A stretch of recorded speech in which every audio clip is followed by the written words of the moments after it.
is orange though, is that right? That's Okay.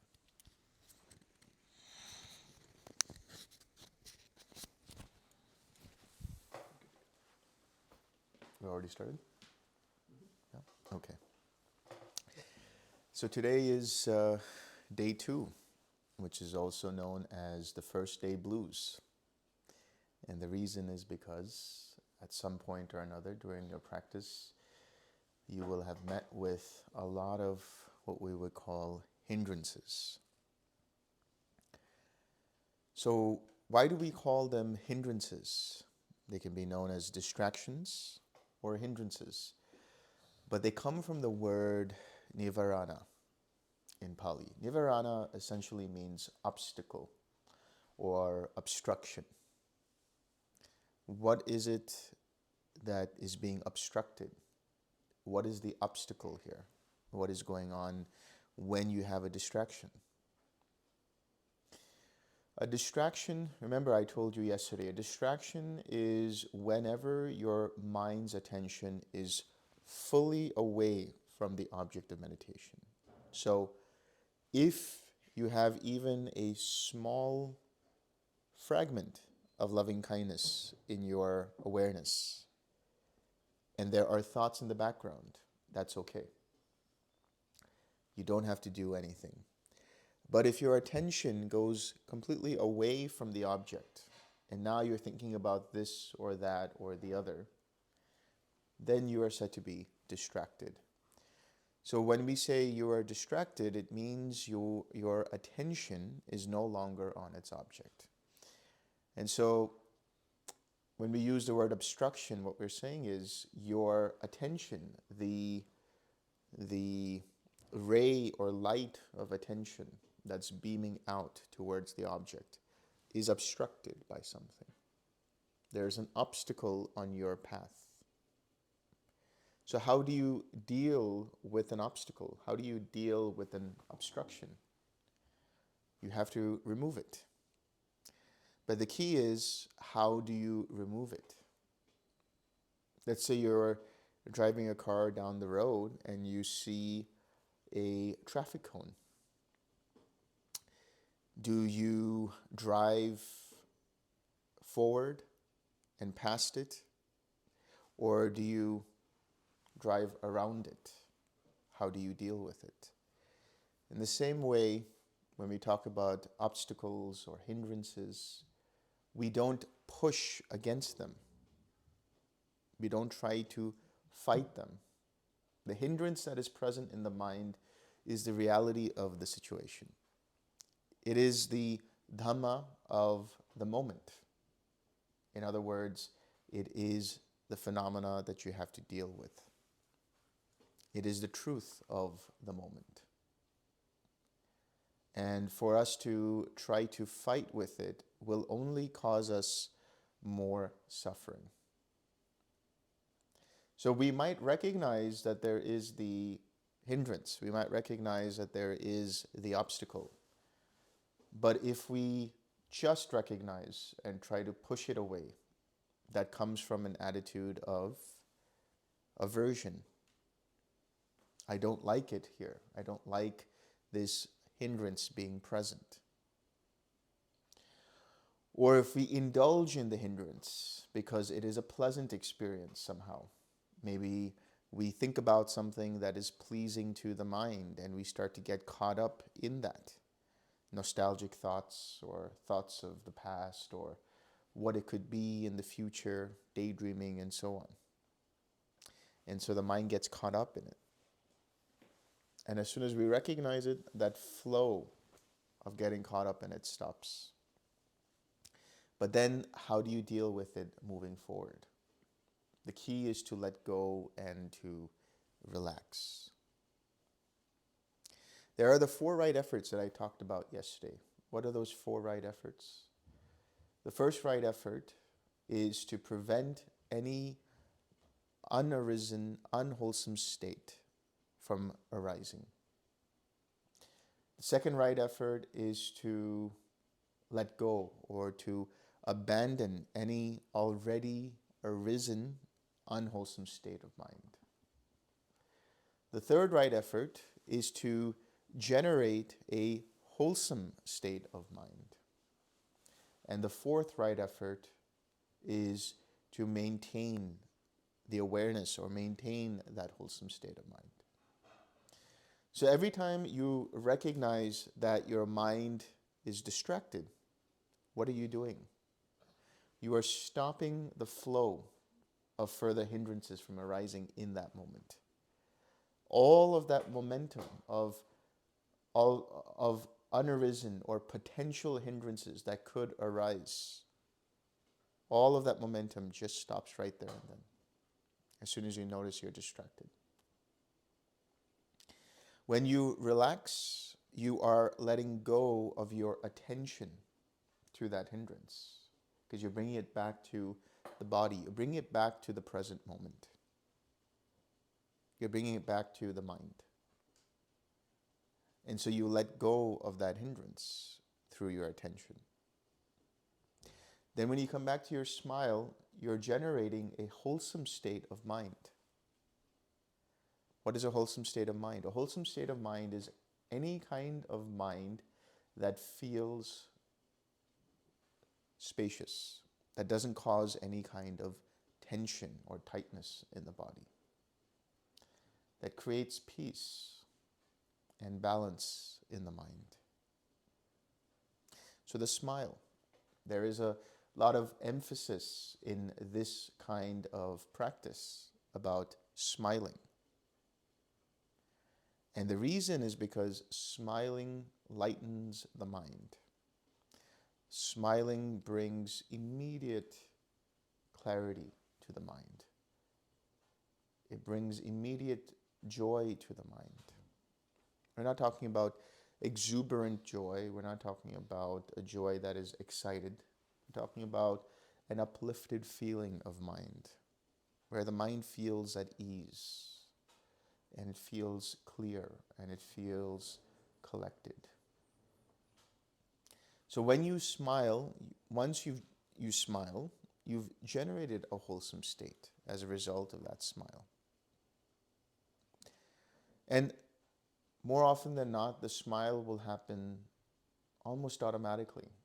And the reason is because every time you relax and let go of a hindrance in the mind, for those few moments, your mind experiences nibbana. It is a mundane kind of nibbana. And that nibbana might last for a few seconds, a few moments. And it feels like the mind is unburdened. The mind is free in those few moments. It's like a clear blue, cloudless sky, open and spacious. And because of that, because the mind is so relaxed, it feels naturally collected. It feels naturally joyful, buoyant, uplifted. And from that, you return back to your object of meditation, whether that's loving kindness to yourself, loving kindness to another, or radiating loving kindness in any of the directions, or in all directions, or whatever it might be. So when you return, you maintain that wholesome state of mind. Your collectedness in that feeling of the object of meditation is what maintains or continues that wholesome state of mind. So every time you do this process, you are applying right effort. There's not a lot of effort to be made. There's not a lot of pushing to be made. Because when you push your mind, when you crush mind with mind, as it is said in the suttas, it only creates more tightness, it only creates more tension, it only creates the further arising of hindrances. So what are the 5 hindrances? There are generally listed 5 hindrances, but there can be subsets of that as well.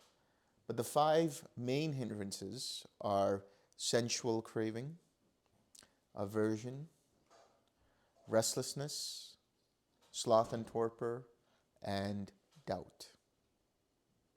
So what is sensual craving? First of all, craving, which comes from the word tanha, which means to thirst, to want something very deeply and very badly. To the extent that if it was not given to you, or if it was not provided, or it was provided and taken away, your mind would experience suffering.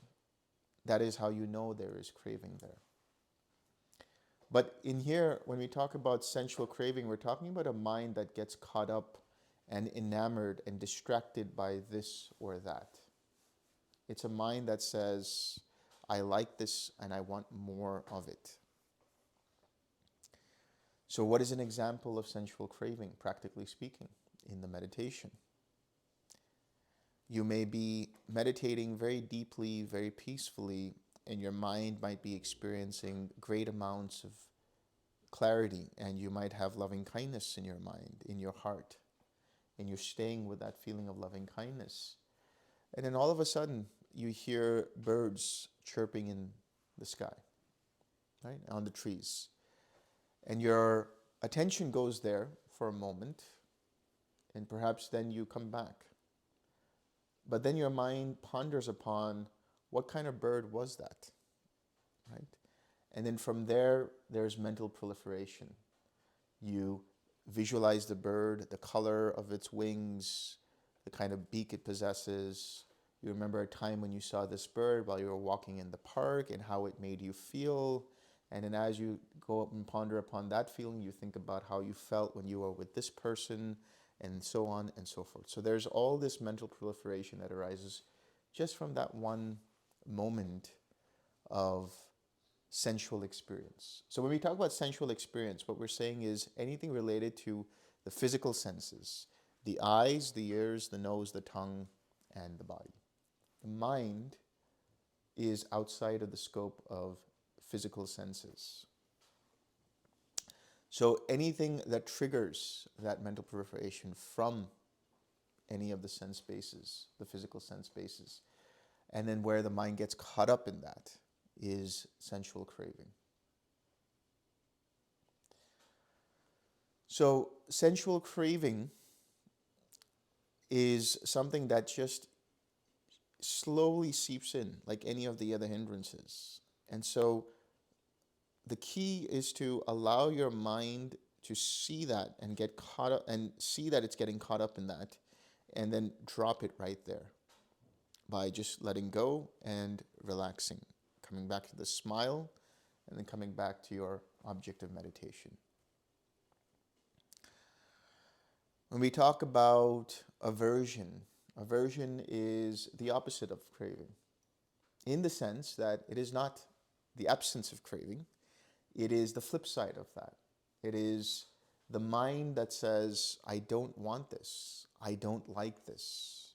So aversion has different kinds of templates and different kinds of flavors. Aversion can be irritation. It can be frustration. It can be anger. It can be hatred. It can be all kinds of emotions that say, I don't like this and I don't want this. So the very quick and easy way to deal with aversion, or ill will as it's also known, is to generate loving kindness. But how does aversion arise, practically speaking, in the meditation? Let's say that you are meditating. Again, your mind is very clear, very collected. It's on the object of meditation, and you feel very good with it. Everything's going great. And then somebody opens the door and perhaps closes it a little too loudly. And then your mind goes to that and gets irritated and flustered by that, and you get upset by that, and you have all kinds of thoughts related to it. And you say, can't they be more mindful? Can't they be more conscientious? Right? So when your mind is like that, you have aversion. Aversion pulls you away from the object through saying, I don't like this. And your mind tightens around that feeling of, I don't like this. And it could then result in further mental proliferation, where the mind says, I don't like it because of so-and-so, and therefore, they shouldn't be doing this. Don't they know that we're on retreat? And all kinds of thoughts that arise. But if you catch your mind getting caught up in that, that is the recognized step. And immediately thereafter, you let go. Okay, silly mind, it got caught up again. It's okay. Let go of it. And once you let go of it, you feel that relief, that feeling of relaxation, and the joy immediately arises through the smile, and then you return back to your object. And then we have what's known as restlessness. Restlessness and remorse, actually, that's what it's called. So restlessness can arise in different ways. Restlessness can be anxiety, worrying about the future, thinking about this or that, getting caught up in different kinds of thoughts.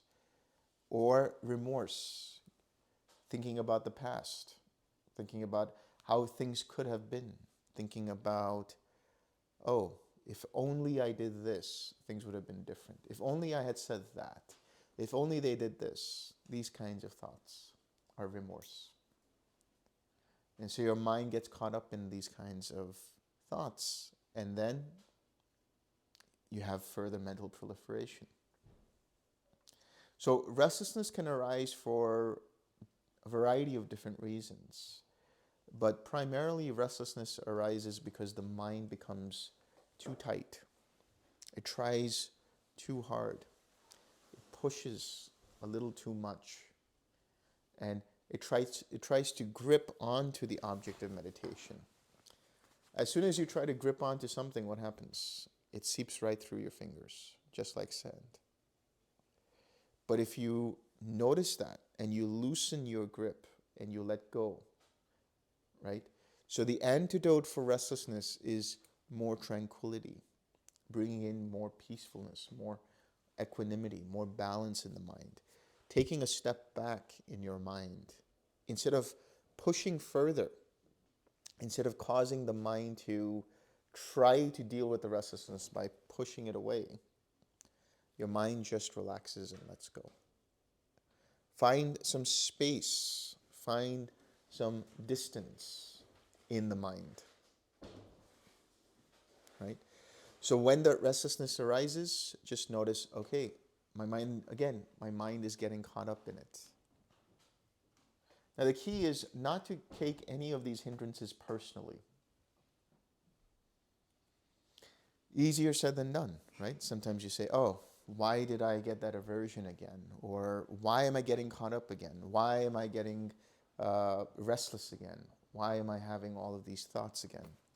It's okay. That is the nature of the mind. The mind is capricious. It is fickle. It moves from place to place to place. To try to control the mind and to try to establish the mind by forcing it into something is a fool's errand. You're not going to achieve anything by doing that. Perhaps for a few moments, maybe for a few minutes, maybe even for a few hours, your mind remains absolutely still because you forced it to be in that. But that is just a form of suppression. What happens when you suppress the mind? What happens when you push down a ball into the water? As soon as you let go of it, it goes right back up with full force. The same way, when you try to push these things down, when you try to push the hindrances down, for those moments, for those minutes, for those hours, your mind feels very calm and collected. And perhaps you feel some states of being uplifted, some states of being collected while you're going on about your day. But then a trigger happens. Something catches your attention and you get upset by it. You get caught up in it. You have craving towards it. And then a whole storm of hindrances arises. So you're not dealing with the hindrances as and when they arise in the way that is intended using this path. You're suppressing it. You're pushing it down. The key to deal with the hindrance is to acknowledge it, to be okay with it. Treat the hindrances like guests. Treat the hindrances like teachers. They are shedding light on where your attachments lie, or where your sources, your trigger points lie, so that you can deal with them and heal from them by letting go and replacing them, reconditioning them with states that are wholesome and healthy and uplifting for you. So this restlessness can be dealt by just taking a step back. Just by seeing it for what it is and saying, okay, I'm going to create some space in my mind. I'm going to let it go. I'm going to come back to my smile, and I'm going to come back to my object. That's it. And then the big one, sloth and torpor. Sloth and torpor is something you will experience probably the first couple of days of the retreat, whether you want it or not. And the reason is because your mind is adjusting to a new place, adjusting to a new environment, adjusting to a new energy, right? Your mind is adjusting to a new schedule, perhaps. So that's okay. So what is sloth and torpor? Sloth and torpor is a dullness of mind. It is a mind where the attention is not as strong as it ought to be for a mind that should be collected. You may be thinking that you are meditating and you're staying with the feeling of loving kindness, and your mind starts to stay there, stay there, stay there, and then suddenly you find yourself in this position. And then what do? You find yourself in this position, you immediately get up and you say, I'm going to meditate again. Yeah, I'm doing fine.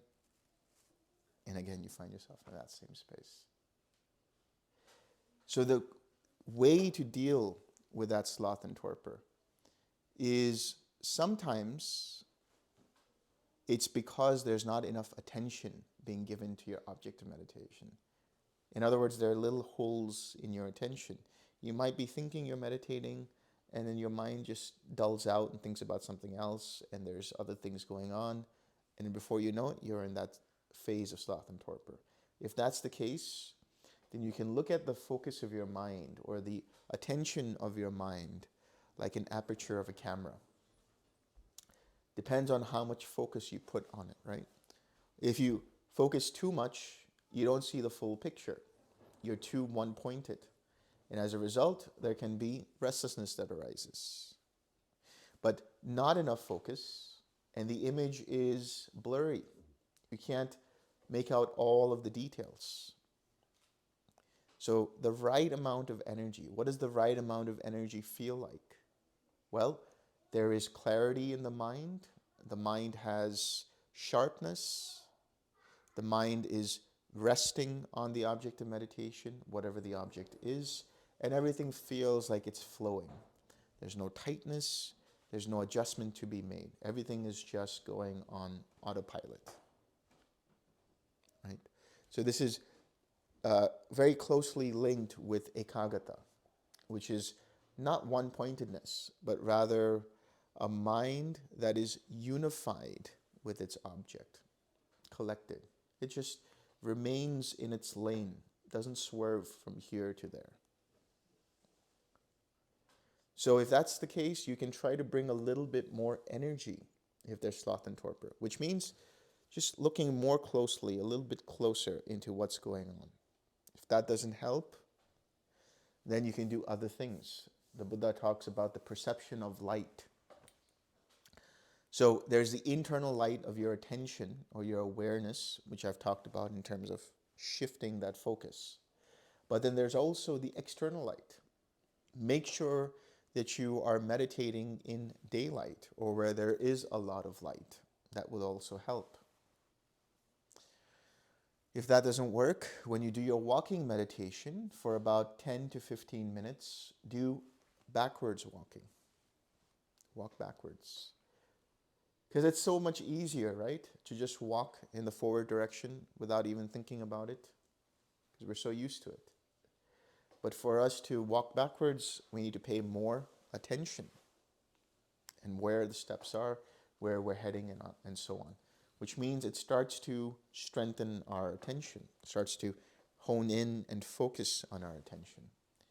So for 10 to 15 minutes, you can do some backward walking and come back to your sitting and then continue and see how that feels.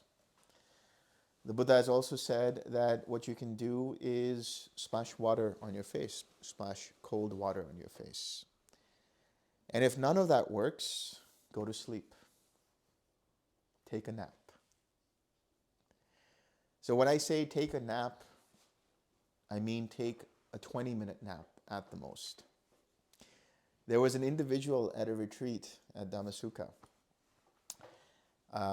who heeded my words, and he said, I'm doing well and everything, but I just don't find time to meditate. And I said, why? He said, well, I've been spending time napping. I said, how long have you been napping? Oh, 3.5 hours. 3.5 hours. That's not the kind of nap I'm talking about. Do small increments, 15 to 20-minute naps. Right? That is known as non-deep sleep rest. Right? This starts to bring in a little bit more energy to the mind when you do that. There's enough of relaxation and rest in the mind, but there's also enough energy that's cultivated when you do that. And then, worst comes to worst, the sloth and torpor is present, and all you can do is just go through it. It's like driving through a fog. There's nothing you can do about it but just driving through it until the fog is no longer there, until the fog clears. Which means if in that 1 hour sit, 50 minutes of that is just sloth and torpor, make an effort to just stay with it. And you go past it, and those 10 minutes can be very clear and very collected. And eventually that changes, where instead of 50 minutes of that, it's 40 minutes of that, or 30 minutes of that, or 20 minutes of that. So don't beat yourself up for any of the hindrances that arise. You didn't cause them to be there. You didn't say, now I want to feel sloth and torpor. You didn't say, now I want to feel restlessness. You didn't say, now I want to feel aversion. It's just arising due to whatever causes and conditions are present. These hindrances arise due to a lack of attention. Your attention is drifting in some other direction, and it's okay. That is the nature of the mind. Once you come to terms with that, and you laugh at the mind, you make light of this whole process. You keep things light. You keep things not serious. Don't make things so serious. Then you will have more progress. Because when things are light, when the mind is clear and uplifted, it naturally becomes more collected. It naturally becomes more open in its awareness. And therefore, it's able to notice when a hindrance arises and able to let go of it easier. And more importantly, it's able to be more focused, more collected. So the more you're able to be okay with yourself, the more you're able to be okay with that mind, the more you're able to be okay with, okay, this is the present moment, I'm just dealing with it, I'm accepting it as it is, the easier things become. And this is the nature of life itself. It's not just about the meditation. It's about how do you deal with difficult situations in life as well. Do you try to fight against it? Do you try to, change it? Do you try to make things differently? Do you try to chase after things? Or do you accept things as they are and allow things to unfold? Right? That doesn't mean you just sit in your chair and don't do anything. It means that whatever it is you're doing is not so invested in a certain kind of outcome. If you're free of the desire for a certain kind of outcome, then your mind finds the quickest route to that outcome without you even having to do anything. If you just relax and be in it. That's all you have to do. Sure, it might take time, but that's what you're here for, is to learn patience. Patience leads to nibbana. Be okay with everything that goes on in every moment. Yesterday I talked about surrendering to the moment. Taking refuge in the moment. And that just means being here present, aware of what your mind is doing at all times. Where is the mind going? What is it thinking about? Is it daydreaming? Is it in sloth and torpor? Okay, acknowledge that it's there. Then use the present moment as an anchor to just have the presence of mind to come back to your object. Relax back into the moment and then come back to your object. Finally, we have what's known as doubt. So doubt here can mean a multitude of things. Doubt can mean doubt in the Buddha, the Dhamma, the Sangha, right? Doubt in the teachings, doubt in this or that. But doubt in this case, for practical purposes, also means confusion, not understanding, being unsure of what state of mind the mind is in, right? Not recognizing whether it's a wholesome state or an unwholesome state of mind. That's really what doubt is here. Yes, there's also self-doubt in terms of, am I doing the practice correctly? Am I in this retreat? Do I want to be in this retreat? What am I doing here? This meditation is not going so well. Maybe I shouldn't be meditating. Maybe, I didn't hear him correctly when he said this. Am I actually feeling loving kindness? Am I actually collected? All of these things are all emanations of that same doubt, not aware of what states are present. So how do you deal with doubt? First, let go of those thoughts. Notice, okay, my mind is confused about whether I'm in this state or not. Take a step back and consider where you were in the meditation just moments ago. Was there tightness or tension, or was there clarity? Was there aversion, or was there loving kindness? What was present in the mind just a few moments ago? Okay, there was some tightness. All right, I'm choosing to let go of that, coming back. Or no, there was loving kindness there. It's all good, it's fine. So you recognize the doubt, you let it go, right? You relax, you come back with your smile to the feeling of loving kindness or whatever the object is. So these are the 5 hindrances: sensual craving, aversion, restlessness, sloth and torpor, and doubt. The key to this practice is not to take it seriously and not to take it personally. The key to success in this practice is to really have fun with it, to make it a game, right?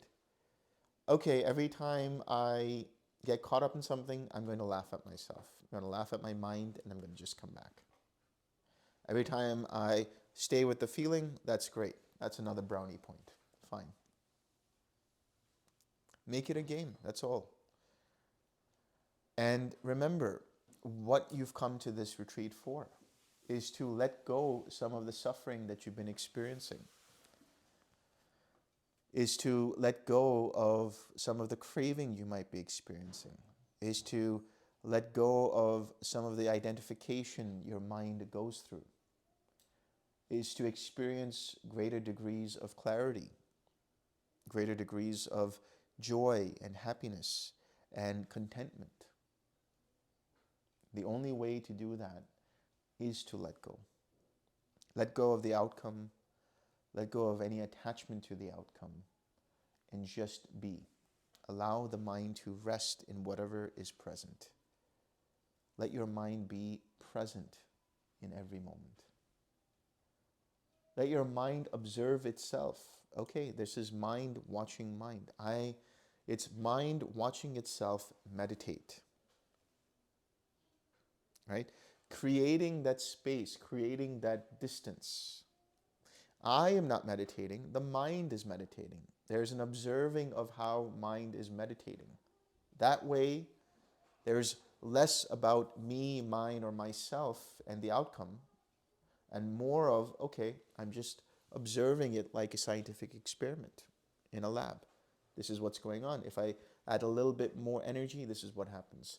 If I have more tranquility, this is what happens. I'm just letting things be as they are. That is the attitude, and that is the skill to cultivate for this practice. Mind watching mind. This is known as metacognition. Not cognition of metta, the loving kindness, but cognition of cognition itself. Awareness of awareness itself. I also told you yesterday that don't worry about what happens in the interviews. Don't worry about trying to figure out what's going on in every step of the meditation, trying to make a perfect report. I'm not going to be with a clipboard scoring you on what's going on. I'm here to just listen to what's going on in your experience. So be open about it. Don't try to figure out, okay, what should I be telling Delson in the interview? Right? If it helps, after you sit, write down a few notes. A few basic, things that stand out, right? And then you can talk about your meditation. So the interview process, I will ask only 3 questions, and then we will take it from there. The first question is, what is your object of meditation? Is it loving kindness to yourself and spiritual friend? Is it radiating in the 6 directions? If it's radiating in the 6 directions, what are you radiating? Is it the quiet mind, or is it something else? What is your object of meditation? That's the first question. The second question is, what was your longest sit? How long did you sit for? Was it half an hour? Was it 45 minutes? Was it an hour? Was it 90 minutes? Whatever long. You don't have to worry about, how long exactly. Just a ballpark figure. And the third question, did anything interesting happen? Did anything strike you as interesting? Did you feel more joy? Did you feel more clarity? Did you feel more spaciousness? Did you feel like you were losing awareness of the body? Whatever it is, something that was different about this meditation. And then we'll take it from there. Right? These are the 3 questions I want to know from you at each interview. It's not a therapy session, right? It's to understand your own meditation and your own mind in relation to the meditation and life in general. That itself will help you inform you of things that you're dealing with in your life, how to deal with them. Because as we progress in this retreat, we will also talk about intuition. Intuition is the ability of the mind to come into synchronicity with whatever is going on, right? And then the answers arise on their own without having to reflect or think about them. But we'll talk about that more in depth later. For now, this is all I want you to understand. Take it easy. Don't try to force things, and enjoy the process.